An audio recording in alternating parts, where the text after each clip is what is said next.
In May of 2024, my 40s wife's 40s sister, Sarah, 40s, and her fiancé, Heath, then 40s, got married.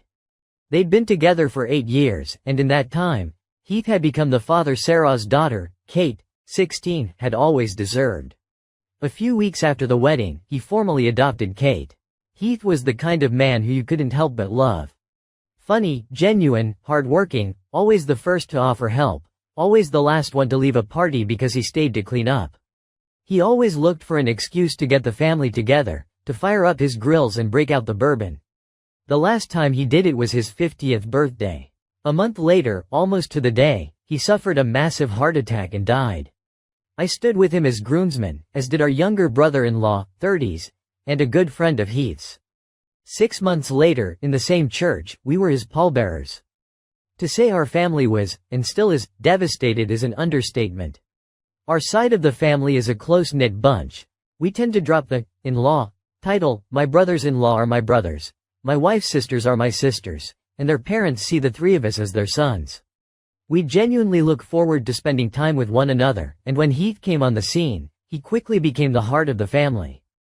To both celebrate and mourn the same person in equal fashion in such a short time span was nothing any of us expected, and something I frankly wouldn't wish on anyone.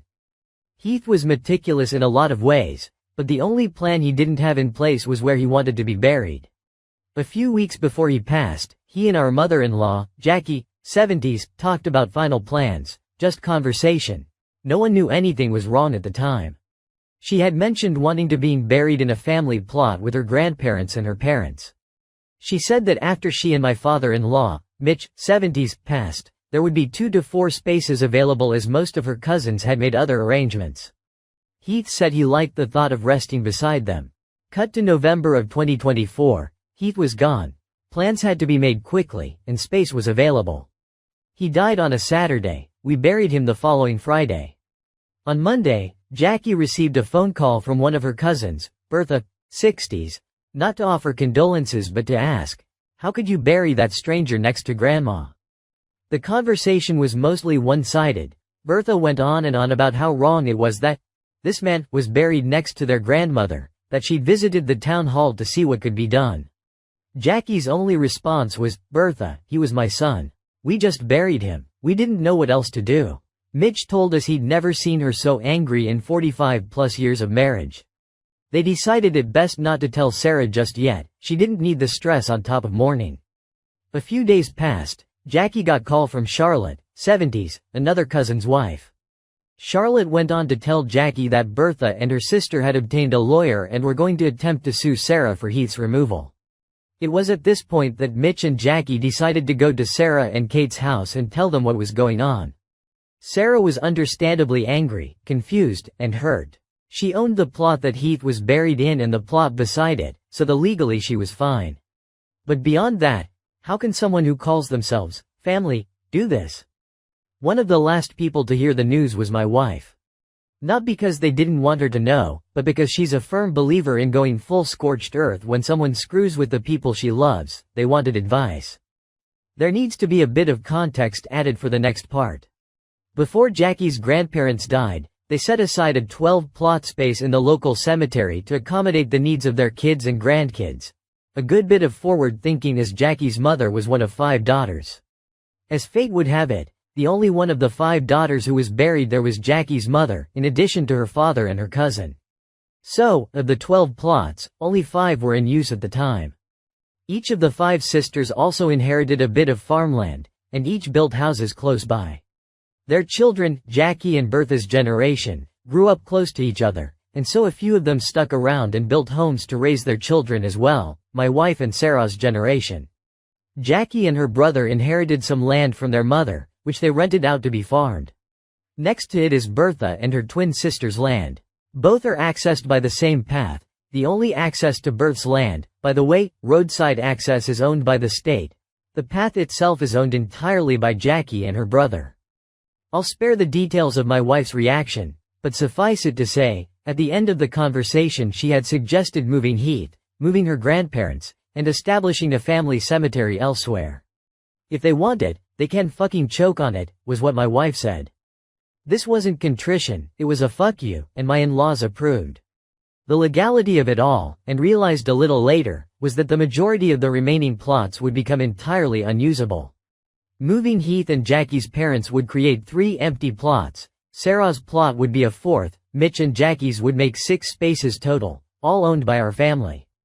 This means that of the original 12, there would be only 3 empty plots left not owned by us.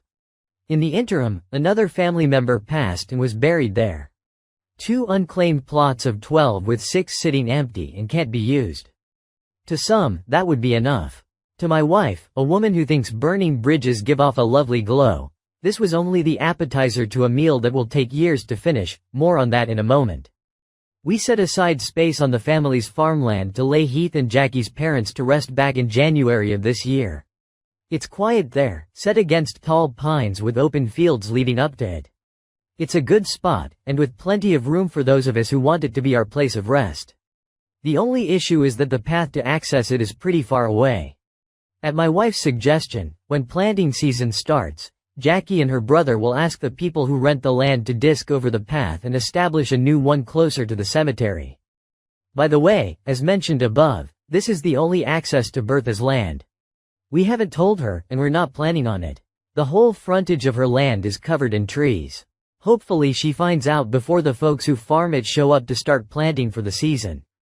For all her disgusting behavior some I left out because this is already pretty long, Bertha is a highly respected medical educator in the community. She's known to just about every nurse in the county. Hell, she was my wife's nursing instructor in college. Thing is, my wife is also well established and highly respected in the community, and she's made sure that word is getting out about Bertha's behavior. It's a slow trickle, but that's often what wears stone down the best. Water is patient like that. Might take a little bit, but once it's done, you can't unchange what people know about you. Edit. You, the night nurse, is indeed my wife. Edit 2. My wife made a comment in this post that Bertha would have to prove malicious intent, and several folks have pointed out that this post could be proof as such. She's asked me to relay this where it's more visible, and I quote, "To clarify, she'd have to prove that my mother and uncle's intent was malicious. Mine is, no question, but I have legal dog in this fight, so to speak. I simply came up with the idea, and then pointed out it'd be an excellent, fuck you, while also solving a few different problems. The decisions ultimately lay in the hands of my mother and uncle, who are the property owners. My uncle consulted City Hall about the legalities of the exhumation, and he spoke to a lawyer about the legalities regarding the farmland, which is how we know we still have to allow her access to the easement, which runs along the front of the property. And if she wants to come at me for slander, she has to prove anything I'm saying is untrue. I have a feeling she's not going to push back too hard because, since we're digging up skeletons, I know several of hers that she wouldn't want uncovered.